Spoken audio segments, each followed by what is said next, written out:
Ganunta mang ang inaruma lumayin malin kaleg vela eng don zai reng hi karel thailo sualin o min liam ka tao dâu vàng mà ni in mu in ka in si ta anh tin nghe ngày đam cần ni ang lệ và in con min hôn rô in ka nghe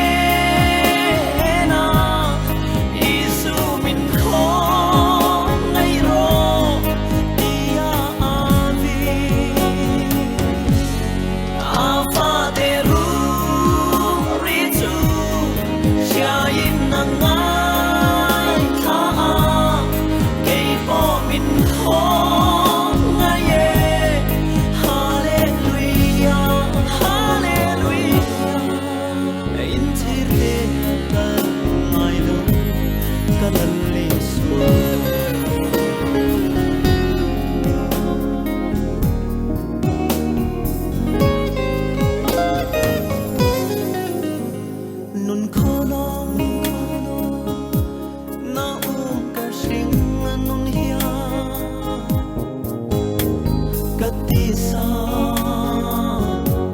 du than ka zui le chia lungai le cha na ka ton changin malin o min kal san le sia katharu mang ang auri tua kalalpa za dolo ri na ang vanin kong min honro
thir te anar ngai lo